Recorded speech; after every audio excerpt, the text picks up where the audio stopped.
नमस्कार दोस्तों, स्वागत करता हूं आपका आस्था एग्रीकल्चर के ऑनलाइन प्लेटफॉर्म पर। मेरा नाम है सत्यम और मैं आपको पढ़ा रहा हूं हॉर्टिकल्चर।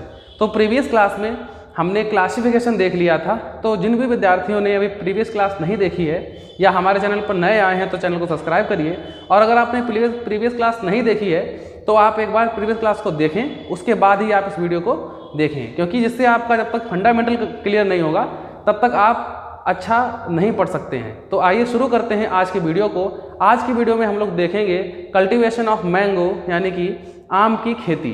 तो जैसा कि मैंने आपको बताया था कि हम किसी भी क्रॉप को शुरू करने से पहले उसके बेसिक्स को देखेंगे, उसके क्लासिफिकेशन को, उसके वानस्पतिक क्लासिफिकेशन को देखेंगे। तो जैसा कि आपको पता है, आम जिसका साइंटिफिक नेम यानी कि वानस्पतिक नाम क्या होता है, वानस्पतिक नाम इसका होता है मैंजीफेरा इंडिका। मैंजीफेरा इंडिका, इसका साइंटिफिक नेम क्या है, मैंजीफेरा इंडिका। वही बात करें फैमिली की, तो फैमिली इसकी होती है एनाकार्डियेसी।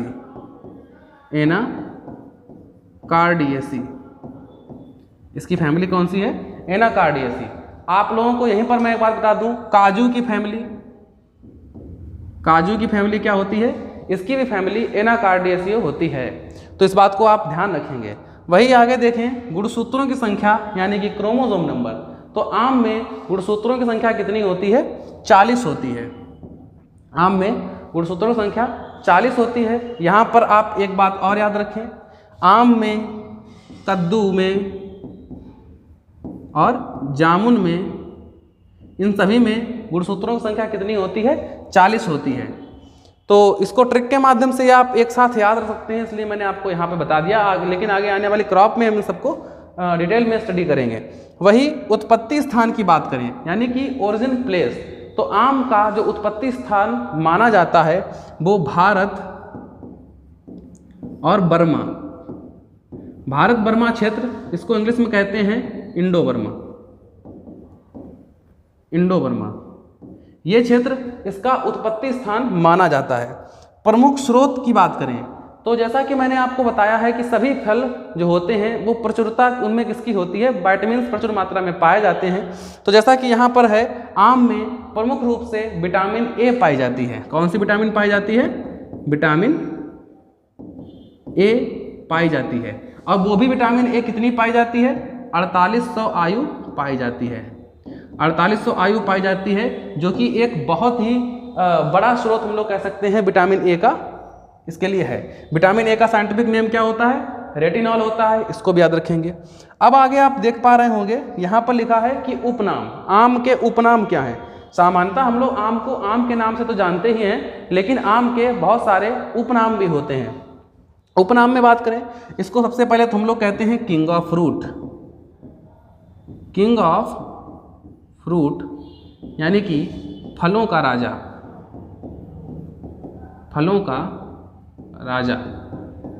दूसरा इस पे देखें, इसको हम लोग नेशनल फ्रूट भी कहते हैं,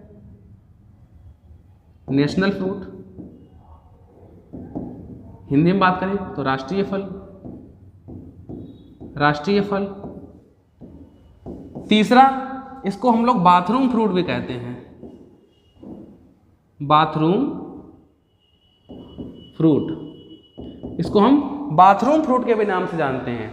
अब आपने सामान्यतः किंग ऑफ फ्रूट या फलों का राजा, नेशनल फ्रूट, राष्ट्रीय फल तो सुना होगा, लेकिन बाथरूम फल इसको क्यों कहा जाता है, इसके पीछे रीजन कोई बहुत बड़ा नहीं है। लॉजिक है कि आम को ऐसा माना जाता है खाने से पहले धुला जाता है, तो इसीलिए इसको बाथरूम फ्रूट कहते हैं। बाकी और इसका कोई रीजन नहीं है। तो ये तो हो गया इसका सामान्य क्लासिफिकेशन या सामान्य ज्ञान। अब इसमें देखते हैं, थोड़ा सा डीप में चलते हैं। तो डीप में जैसा आप यहाँ पर देख पा रहे हैं, अब हम बात कर लेते हैं आम के उत्पादन पर। तो उत्पादन की दृष्टि से देखा जाए तो आम एक हमारे भारत देश में बहुत अच्छी स्थान पर है, या विश्व में भी काफ़ी अच्छे स्थान पर है उत्पादन। तो जो विश्व में आम के उत्पादन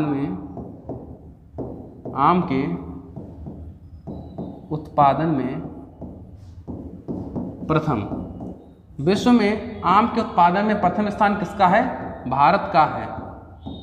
विश्व में आम के उत्पादन में प्रथम स्थान भारत का है। भारत स्वयं के उत्पादन से विश्व का 54% यानी कि कुल उत्पादन का आधे से ज़्यादा पोर्शन हमारे भारत द्वारा ही उत्पादित किया जाता है। इस बात को आप ध्यान रखेंगे। वही अगर बात करें भारत में प्रथम, विश्व के स्तर पर हमने एक बार देख लिया कि आम के उत्पादन में प्रथम स्थान कौन है, तो हमारा भारत हो गया।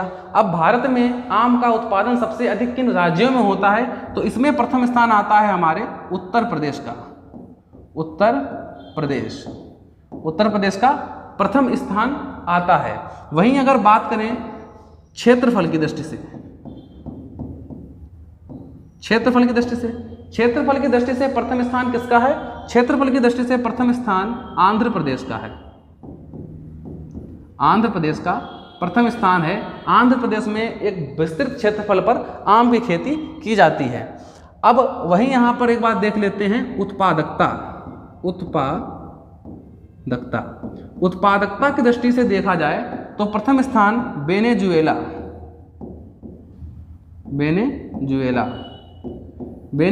का प्रथम स्थान है उत्पादकता की दृष्टि से। उत्पादन क्या होता है, सामान्यतः हम एक बड़े स्तर पर देखते हैं, लेकिन उत्पादकता प्रति इकाई देखा जाता है कि एक निश्चित भूभाग पर अधिकतम कितना उत्पादन किया जा सकता है, उसकी दृष्टि से देखा जाता है। तो वेनेजुएला का प्रथम स्थान है। अब चलिए इसी में बात करते हैं आगे।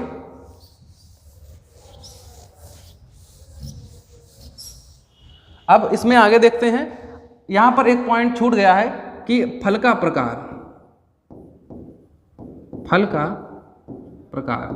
तो आम के जो फल का प्रकार है, मैंने आपको प्रीवियस क्लास में बताया था, आम के फल का प्रकार, जामुन के फल का प्रकार क्या है? अष्टीफल। इसको इंग्लिश में बात करें तो हम लोग ड्रुप भी कहते हैं। अष्टीफल क्यों कहते हैं? क्योंकि इसकी जो अंतःफल भित्ति है वह कठोर होकर गुठली का निर्माण करती है, इसलिए हम इसको कहते हैं अष्टीफल। आम का खाया जाने वाला भाग कौन सा है? आम का खाया जाने वाला भाग है मध्यफल भित्ति। अगर किसी फल को हम थोड़ा सा उसका अध्ययन करें तो उसमें हम लोग क्या देखते हैं, एक फल में सामान्यतः 3 भाग होते हैं। एक तो हो गया उसका बाह्य फल भित्ति, उसके बाद हमारा आता है मध्य फल भित्ति, और उसके बाद हमारा आता है अंतः फल भित्ति। तो जैसा कि आप इसमें देख पा रहे हैं, ये हमारी बाह्य फल भित्ति हो गई, बाह्य फल भित्ति। ये हमारी कौन सी हो गई? मध्य फल भित्ति।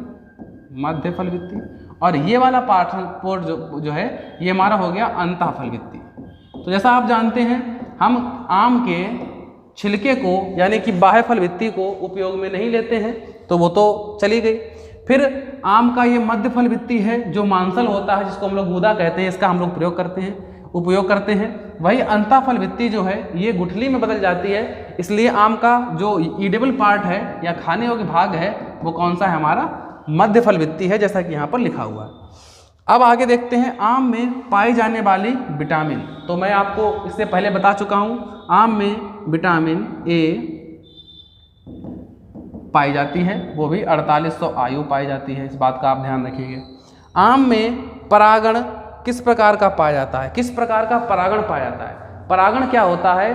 पराग कणों का पराग कोश से निकलकर वर्तिकाग्र तक पहुंचने की क्रिया को परागण कहा जाता है या पॉलिनेशन कहा जाता है। तो वही यहाँ पर पूछा गया है कि आम में किस प्रकार का परागण पाया जाता है। तो आम में परागण पाया जाता है पर परागण पाया जाता है। और पर परागण जो होता है वो होता किससे है? आम का जो पर परागण है वो किससे होता है? यहाँ पर आप देख सकते हैं पर परागण। और पर परागण होता किससे है? ये होता है हमारा घरेलू मक्खी। घरेलू मक्खी का जो जूलॉजिकल नेम है वो क्या हो जाएगा? मस्का डोमेस्टिका।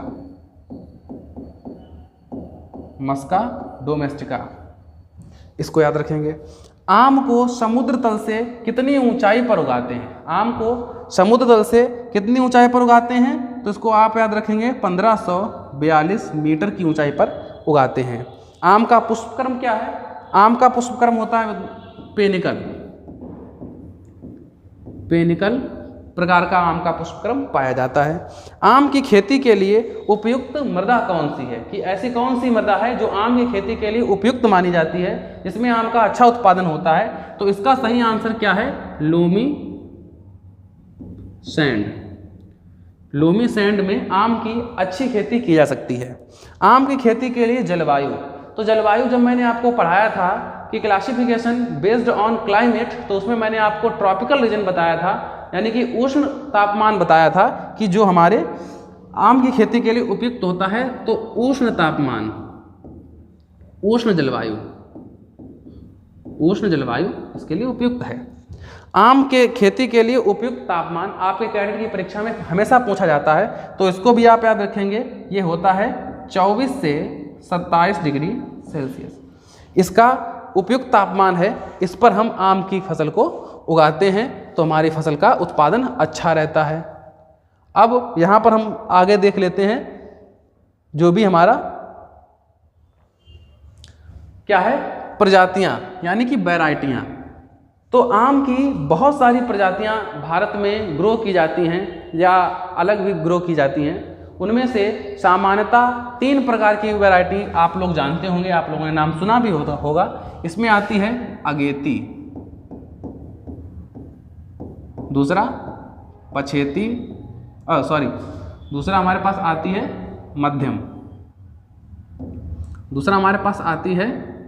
मध्यम, और तीसरी हमारे पास आती है पछेती। 3 प्रकार की वैरायटी हम लोग उगाते हैं। कुछ वैरायटी ऐसी होती हैं जो आम का सीजन आते आते उत्पादन देने लगती हैं। कुछ प्रजातियां ऐसी होती हैं जो मध्यमकालीन होती हैं, और कुछ प्रजातियां ऐसी होती हैं जो आम के सीजन के लास्ट में उत्पादन आपको मार्केट में देखने को मिलती होंगी। अगेती की बात करें, इसमें हमारे पास आती है बॉम्बे ग्रीन, बॉम्बे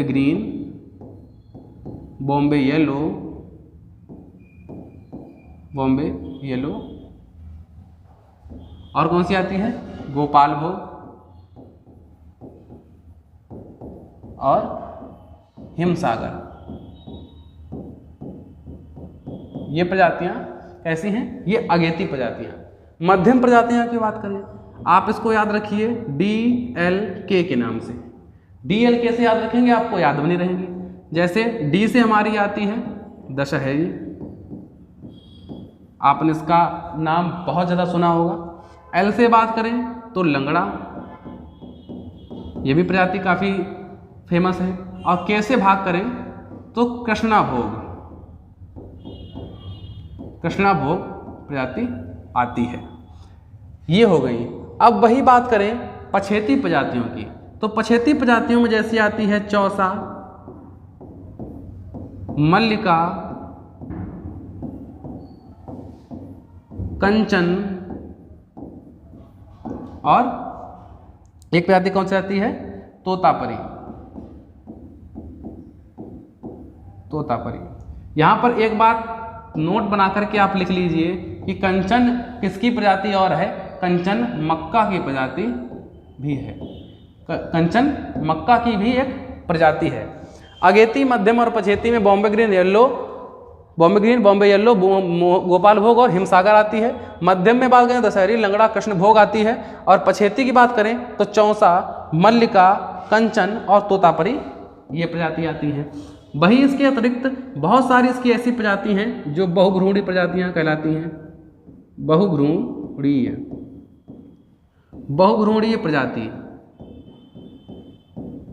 प्रजातियां जो होती हैं, इनका क्या अर्थ है। बहुभ्रूणी प्रजातियां जैसे आप यहाँ पर देख पा रहे हैं, इनका शब्द से ही अर्थ लगा सकते हैं। बहु का मतलब होता है बहुत या मल्टीपल, और भ्रूणी का मतलब भ्रूण, यानी कि मल्टीपल एम्ब्रियो, यानी कि एक ही बीज में बहुत से भ्रूण पाए जाते हैं। तो वो हमारी आती हैं बहुभ्रूणी प्रजातियां। इसमें उल्लूर, कुरकन, बप्पाकाई, गोवा, बेलारी, ये कुछ प्रजातियां इसमें आती हैं। बहुभ्रूणी प्रजातियां में कौन कौन सी हो गई? उल्लूर, कुरकन, बप्पाकाई, गोवा और बेलारी। इसके अतिरिक्त कुछ इसकी प्रजातियां आती हैं जो हमारी कैसी प्रजातियां हैं? निरंतर फल देने वाली, निरंतर फलन वाली प्रजातियां। निरंतर फलन वाली प्रजातियां जो हैं इसमें हमारी कौन कौन सी आती है? आम्रपाली और मल्लिका। आम्रपाली, मल्लिका, सिंधु, नीलम, ये प्रजातियां इसमें आती हैं। ये कैसी प्रजातियां हैं? ये निरंतर फल देने वाली आम की प्रजातियां हैं। इसके अलावा आम की कुछ प्रजातियां होती हैं जो कैसी प्रजातियां होती हैं? बेमौसमी, बेमौसमी प्रजातियां। बेमौसमी प्रजातियों से क्या तात्पर्य है? इनको हम ऑफ सीजन वैरायटीज भी कहते हैं, यानी कि ये हमारे सीजन, आम के सीजन खत्म होने के बाद भी अपना उत्पादन देती रहती हैं। तो बेमौसमी प्रजातियां हैं। इनमें कौन कौन सी प्रजातियां आती हैं? इसमें दो प्रजातियां आप याद रखिए, निरंजन और सिंधु। निरंजन और सिंधु ये दो प्रजातियां हैं जो बेमौसमी किस्म हैं। इनको आप याद रखेंगे, कई बार आपकी परीक्षाओं में पूछ जाता है। आम की खेती से सामान्यतः आपकी परीक्षाओं में जो प्रश्न आएंगे उसमें प्रजातियों से प्रश्न काफ़ी पूछे जाते हैं, तो आप इस बात को ध्यान रखिएगा। आम की प्रजाति आपकी पोमोलॉजी की दृष्टि से यूपी कैडेट के लिए बहुत ही आवश्यक फसल है। इससे विभिन्न प्रकार के क्वेश्चन आपकी कैडेट की परीक्षाओं में आते हैं। कैडेट ही नहीं, विभिन्न प्रकार के कंपटीशन, चाहे आप यूपी कैडेट, BHU, ICR किसी भी प्रकार का एग्जाम देंगे, सबकी परीक्षाओं में यहाँ से प्रश्न आने तय रहते हैं। तो अब इसमें आप देख सकते हैं आम की प्रजातियां हो गई। अब आगे बढ़ते हैं। कुछ यहाँ पर जनरल क्वेश्चन फिर से हमारे सामने आ गए, तो इनको आप देखेंगे। इसमें हमारे पास क्वेश्चन सामने आता है कि आम की सर्वाधिक निर्यात की जाने वाली किस्म, निर्यात की जाने वाली किस्म कि ऐसी आम की कौन सी प्रजाति है जो सबसे ज़्यादा निर्यात की जाती है या बाहर भेजी जाती है? तो इसका सही आंसर क्या है? अल्फांसो। अल्फांसो। अल्फांसो के लिए एक इम्पॉर्टेंट प्रश्न क्या आता है? इसका उत्पादन सबसे अधिक कहाँ होता है? ये महाराष्ट्र में काफ़ी ज़्यादा उपयोगी है। वहाँ की एक लोकप्रिय प्रजाति है अल्फांसो। और अल्फांसो में एक प्रश्न और आता है कि इसमें स्पंजी टिश्यू या ऊतक सर्वाधिक रोग लगता है अल्फांसो में, इसको याद रखिएगा। आम की सबसे मीठी किस्म आम की कौन सी है? तो इसमें सही आंसर हो जाएगा हमारा चौसा। और चौसा एक ऐसी आम की किस्म है, चौसा आम की एक पछेती किस्म है, पछेती किस्म। इस बात को भी आप याद रखेंगे। वही आगे देखिए, आम की बीज रहित किस्म, ऐसी आम की कौन सी किस्म है जिसमें बीज तकरीबन ना के बराबर पाया जाता है? तो इसका सही आंसर क्या है? सिंधु। सिंधु आम की कैसी किस्म है? बीज रहित किस्म है। आम की किस प्रजाति में सेब की आकृति के फल आते हैं? यानी कि प्रजाति तो वो आम की है लेकिन उसमें फल किसकी भांति आते हैं? फलों का आकार सेब की तरह आता है। इसका सही आंसर हो जाएगा रूमानी। जो आम की रूमानी किस्म है इसमें सेब की भांति फल आते हैं। आम की किस प्रजाति में सर्वाधिक TSS पाया जाता है? सर्वाधिक TSS जो होता है वो किसमें पाया जाता है? इसका सही आंसर हो जाएगा जेवियर। जेवियर आम की एक प्रजाति है जिसमें सर्वाधिक TSS पाया जाता है। वो भी कितना पाया जाता है? 24.8% TSS पाया जाता है। आम की एंथ्रेक्नोज प्रतिरोधी किस्म, आम की एंथ्रेक्नोज प्रतिरोधी किस्म कौन सी है? तो इसमें हमारा आंसर हो जाएगा एडवर्ड। एडवर्ड आम की एक ऐसी प्रजाति है जो एंथ्रेक्नोज के प्रतिरोधी किस्म मानी जाती है। अब आगे देख लेते हैं।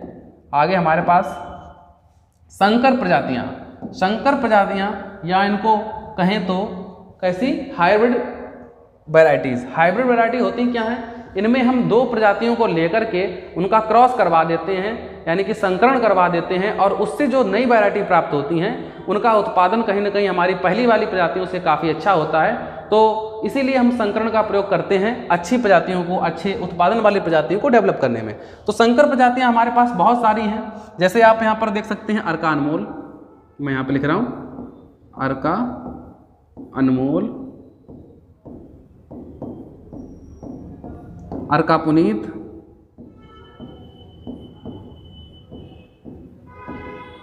इसके अलावा हमारे पास आती है MND, एक हमारे पास आएगी ADN, फिर SRA, और इसी में हम लोग एक बार देख लेते हैं RNA।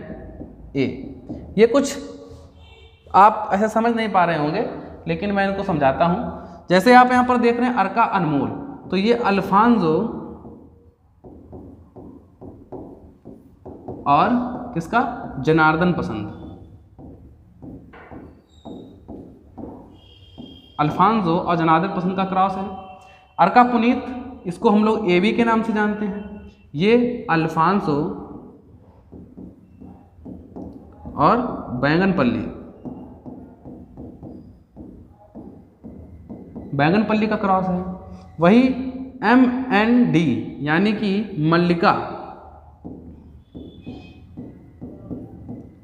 मल्लिका यहाँ पर आपके याद करने की दृष्टि से बनाया गया है। M से हो गया मल्लिका, मल्लिका क्रॉस किसका है, नीलम और दशहरी का, नीलम दशहरी। आगे ADN, ADN क्या है, आम्रपाली, आम्रपाली, यहाँ A से आम्रपाली हो गया, ये किसका क्रॉस है, दशहरी और नीलम का।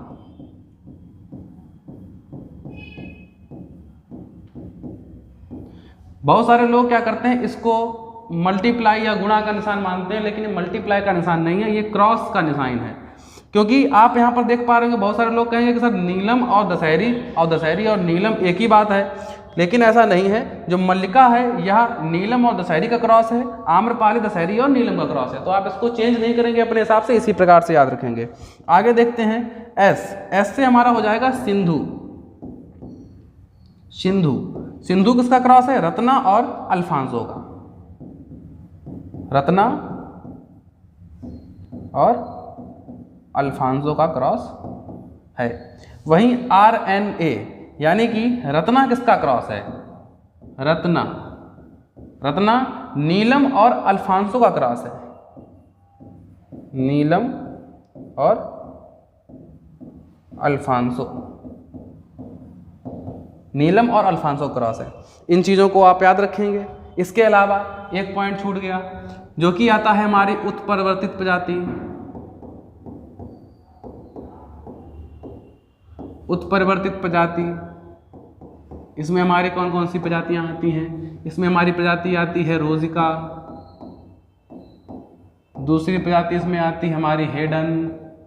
इनको आप याद रखेंगे, ये आपकी कैटेगरी की परीक्षा के लिए मोस्ट इम्पॉर्टेंट हैं, कई बार पूछी जाती हैं, कई बार पूछी भी गई हैं पिछली परीक्षाओं में। इसके अलावा अब आप यहाँ पर फिर से देख सकते हैं, इसके अलावा हमारे पास अब क्वेश्चन आते हैं, जैसे आम की सर्वाधिक विटामिन A किसमें पाई जाती है, तो इसका सही आंसर क्या है, मल्लिका, मल्लिका में पाई जाती है। कितनी पाई जाती है, 4800 आयु, इसको याद रखेंगे। आम की सघन रोपाई हेतु कौन सी प्रजाति है, आम्रपाली, आम्रपाली है। और कितना अंतरण इसमें रखते हैं, 2.5 गुणे 2.5 का क्रॉस रखते हैं। यहाँ पर ये मल्टीप्लाई का ही निशान है, नहीं तो इसे आप फिर समझ लें कि ये क्रॉस है। आम में पौध लगाने का सही समय क्या है, जुलाई से अगस्त, जुलाई अगस्त। आम में पुष्प आने का समय कोई बताने की आवश्यकता नहीं है, फरवरी और मार्च, फरवरी और मार्च। आम में फल कितने % लगते हैं, तो आम में पुष्प आने का केवल 0.1% ही फल लगते हैं। तो आप यहाँ से अंदाज़ा लगा सकते हैं, अगर आम में जितने पुष्प आते हैं अगर सब ही फल में बदल जाएंगे तो फिर हमारे वृक्ष की क्या स्थिति होगी, हमारा वृक्ष सर्वाइव नहीं कर पाएगा। इस वजह से क्या होता है, ये सारे पुष्प गिर जाते हैं। आगे देखते हैं, आम के लिए गड्ढे का आकार, जो गड्ढा होगा उसको 1 × 1 मीटर का हम इसको गड्ढा बनाएंगे, यानी कि 1 मीटर लंबाई, 1 मीटर चौड़ाई और 1 मीटर ऊंचाई। आम की गुठली में प्रोटीन कितनी पाई जाती है? बहुत अच्छा क्वेश्चन है। 9.3% प्रोटीन पाई जाती है, इस बात को आप याद रखेंगे। अब बात करें अंतरण की, या हम इंग्लिश में कहें तो स्पेसिंग की, देख लें कितना इसमें स्पेस होना चाहिए। तो सामान्य रूप से सामान्य अंतरण की बात करें तो हम 10 × 10 मीटर स्क्वायर का रखते हैं अंतरण। जब 10 × 10 मीटर का अंतरण रखेंगे तो हमारा 1 हेक्टेयर में कितने पौधे लग जाएंगे? 100 पौधे लगेंगे। सामान्य रूप से मैं बात कर रहा हूं। वहीं अगर बात करें सघन, और उसमें बात करें आम्रपाली, तो इसके लिए क्या है, इसके लिए अंतरण मैंने आपको बताया था 2.5 × 2.5 मीटर का रखते हैं। तो इस तरीके से 1 वर्ग मीटर में इसके कितने पौधे, 1 हेक्टेयर में इसके कितने पौधे लगते हैं भैया? 1600 पौधे रखते हैं। 1600 पौधे प्रति हेक्टेयर। तो ये तो इसका अंतरण हमने देख लिया। अब आगे इसमें बढ़ते हैं थोड़ा सा प्रवर्धन की विधि। प्रवर्धन की विधि जो है वो क्या है? प्रवर्धन का आप शाब्दिक अर्थ, या इसको इंग्लिश में कहते हैं प्रोपोगेशन। होता क्या है कि मल्टीप्लिकेशन ऑफ प्लांट, यानी कि पौधों के संख्या में गुणात्मक वृद्धि क्या कहलाती है? प्रवर्धन कहलाती है। इसके लिए हम क्या करते हैं? इसके लिए एक तो हमारी व्यापारिक विधि है, व्यापारिक विधि है। दूसरी हमारे पास कौन सी विधि आती है? दूसरी विधि हमारे पास आती है इसमें नई विधि, नई या आर्थिक विधि। तीसरी विधि हमारे जो दक्षिण भारत के लिए, दक्षिण भारत, 3 इसकी मुख्य रूप से प्रवर्धन हम करते हैं। अगर व्यापारिक प्रश्न आता है कि आम में कौन सी प्रवर्धन की जाती है, तो आप सीधी सीधी इसमें लगाएंगे विनियर ग्राफ्टिंग, विनियर ग्राफ्टिंग। वहीं अगर आपसे पूछ लिया जाए कि आम की नई विधि कौन सी है या आर्थिक विधि कौन सी है, इसमें आप क्या करेंगे? इपिकोटाइल, इपिकोटाइल, ठीक है। दक्षिण भारत में कौन सी प्रवर्धन की विधि उपयोग की जाती है? तो हम इनार्चिंग विधि द्वारा करते हैं, इनार्चिंग विधि द्वारा करते हैं। अभी आपको देखने में लग रहा होगा कि विनियर ग्राफ्टिंग, इपिकोटाइल, इनार्चिंग, ये सब है क्या सिस्टम? तो इसके ऊपर एक आपको प्रॉपर वीडियो जब हम बनाएंगे तब हम इस पर बात करेंगे। अभी के लिए बस आप याद रखिए, क्योंकि अभी इनके बारे में बताना एक साथ यहाँ पर बहुत वीडियो लंबी हो जाएगी। तो अभी हम केवल आपको नाम बता रहे हैं, बाकी इसके बारे में हम आराम से अध्ययन करेंगे। तो आगे बढ़ते हैं वीडियो में। आगे देखते हैं आम के प्रमुख कीट। आम के प्रमुख कीट कौन से हैं, इसके ऊपर बात क्या है कि अगर हम पौधे लगा दें तो पौधे लगाने से हमारा उत्पादन सफल नहीं होगा जब तक हमारे पौधे में लगने वाले जितने भी कीट हैं या डिजीज़ हैं या रोग हैं, जब तक हम उनका रोकथाम नहीं करेंगे, उनके बारे में अध्ययन नहीं करेंगे, तब तक हम किसी भी फसल का सफल उत्पादन नहीं कर सकते। तो कीट के रूप में बात करें तो आम में मुख्यतः 2 कीट आपको पाए जाएंगे। पहला तो हमारा आम का फुदका, आम का फुदका एक हमारा ये आता है, और दूसरा हम अगर बात करें तो दूसरा हमारा कौन सा आता है? मिलीबग, मिलीबग एक ये आता है। अगर इसके आम के फुदका का साइंटिफिक नेम देखें या जूलॉजिकल नेम देखें तो हमारा क्या हो जाएगा? अमरीटोरस, अमरीटोरस अटकिंसोनी। ये आम का एक कीट है। करता क्या है? इसके जो कीट हैं ये क्या करते हैं? हमारे पौधे की या हमारे वृक्ष की पत्ती को, पत्तियों का रस चूसते हैं, पत्तियों का रस चूसते हैं। तो जब पत्तियां हमारे नष्ट हो जाएंगी तो हमारे वृक्ष में फोटोसिंथेसिस प्रकाश संश्लेषण की क्रिया नहीं हो पाएगी, और जब हमारे पौधे में प्रकाश संश्लेषण की क्रिया नहीं हो पाएगी तो हमारे पौधे का सफल उत्पादन या अधिकतम उत्पादन पौधा नहीं कर पाएगा। वही अगर बात करें मिलीबग, इसका जो हमारा साइंटिफिक नेम होता है तो वो क्या होता है, ड्रोसिका मैंजीफेरी। ड्रोसिका मैंजीफेरी ये क्या करता है, सेम काम ये भी करता है, ये भी पौधे की पत्तियों को खाता है। तो इसके रोकथाम के लिए, उपचार के लिए या रोकथाम के लिए हम क्या करते हैं, तने पर 30 सेंटीमीटर क्या करते हैं, या तो हम ग्रीस का लेप कर देते हैं, और अगर ग्रीस नहीं लगाएंगे तो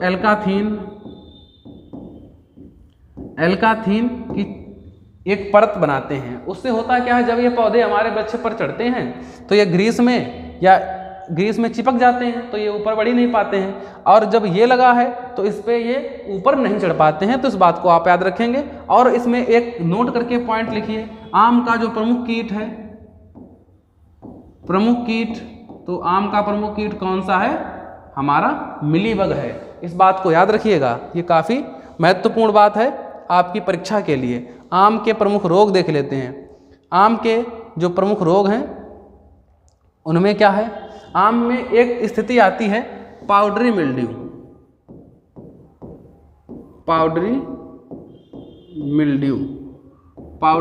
आम में आती है।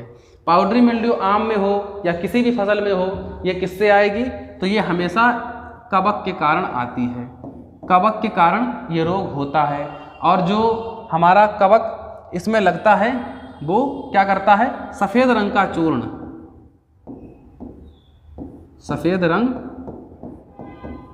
का चूर्ण हमारे फलों पर आ जाता है। और इसका साइंटिफिक नेम देखें तो ओडियम मैंजीफेरी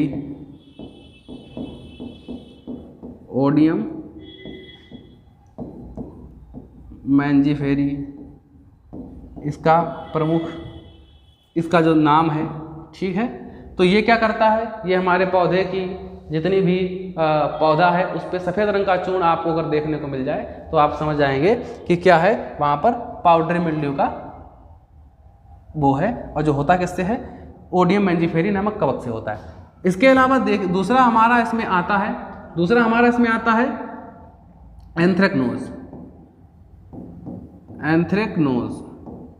एंथ्रेक्नोज जो है रोग, ये क्या करता है, ये भी दोस्तों कवक के कारण होता है। कौन सा कवक होता है, कोलेप्टोट्राइकम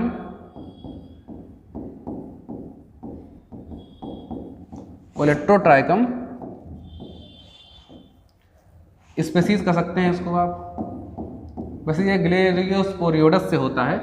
तो ये क्या करता है, इसमें क्या होते हैं, पत्तियों पर काले धब्बे बन जाते हैं।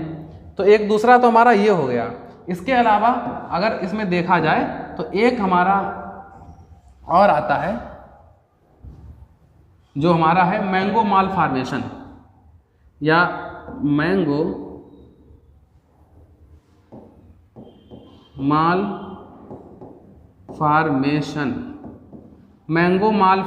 फॉर्मेशन। ये रोग जो है ये एक तो किससे होता है, कवक के कारण होता है। कवक का नाम आपसे इसमें नहीं पूछा जाएगा। दूसरा बात करें तो ये कम तापमान की वजह से भी हो जाता है। और ये कितने प्रकार से होता है, ये 2 प्रकार से होता है। एक हमारे इसकी आती है वानस्पतिक मैंगो माल फॉर्मेशन होता है, और दूसरा हमारा फल के आधार पर होता है, किसके, पुष्प के आधार पर। तो इसमें होता क्या है, जो वानस्पतिक मैंगो माल फॉर्मेशन होता है, इसमें जो हमारी पौधे की पत्तियां हैं वो गुच्छ में बदल जाती हैं। पत्तियां गुच्छ में बदलती हैं। और ठीक दूसरा प्रोसेस हमारा इसमें भी होता है। इसमें जो हमारा पुष्प हैं वो सारे किसमें बदल जाते हैं, गुच्छ में बदल जाते हैं, जिस कारण से उनका अच्छी तरीके से विकास नहीं हो पाता। जब विकास नहीं हो पाता तो उनका उत्पादन भी अच्छा नहीं होगा। दैहिक विकार की बात करें तो दैहिक विकार से क्वेश्चन आपकी परीक्षाओं में आता है। इसमें क्या होता है, इसमें जैसे ब्लैक टिप रोग, ब्लैक टिप जो होता है ये रोग कहाँ पर होता है? ये रोग सामान्यतः क्या होता है, ईंट के भट्टों से निकलने वाली SO2 या CO गैस के कारण होता है। CO के कारण होता है। एक तो रीजन ये हो सकता है, या दूसरा हो सकता है कि बोरान तत्व की कमी से, अगर हमारी मृदा में बोरान तत्व की कमी है तो भी ये रोग हो सकता है। तो इसको हम पहचानेंगे कैसे कि जो हमारा फल होता है, फल को आप अगर देखें तो उस पर काले रंग के धब्बे दिखाई पड़ते हैं, काले रंग के स्पॉट्स आ जाते हैं, वही हमारे ब्लैक टिप की पहचान होती है। इससे हम लोग उसको पहचान सकते हैं। तो इसके उपचार के लिए हमें क्या करना चाहिए? एक तो बात यह है कि जब बोरान तत्व की कमी से ये रोग होता है तो हम मृदा में बोरान तत्व की मात्रा को डालें। दूसरा क्या कर सकते हैं? दूसरा ये है, जब ये SO2 और CO के कारण होता है, तो जो कि हमारे ईंटों के भट्टों से गैसें निकलती हैं उनसे होता है, तो जहाँ पर भी हमारा पौधा होना चाहिए उसके 1 किलोमीटर दूर तक भट्टे ना हों। इस बात का हमें ध्यान रखना होगा। इसके अलावा स्पंजी, हाँ, और एक नोट बना करके पॉइंट लिखेंगे। नोट, ये रोग जो होता है ये दशहरी प्रजाति में सर्वाधिक रोग ये पाया जाता है। क्या होता है? दशहरी प्रजाति में ये रोग सर्वाधिक पाया जाता है। इसके अलावा एक हमारा यहाँ पर और बचता है, बस लास्ट ही है, ये हमारा आता है स्पंजी टिश्यू, स्पंजी ऊतक लिखिए, स्पंजी ऊतक। इसमें क्या होता है? ये जो होता है ये मृदा ताप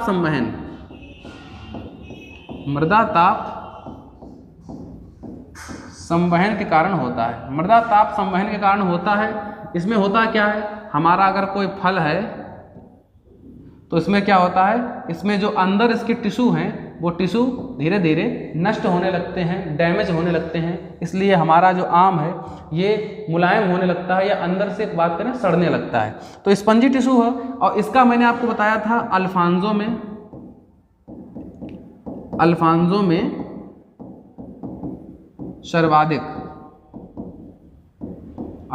में सर्वाधिक ये रोग होता है।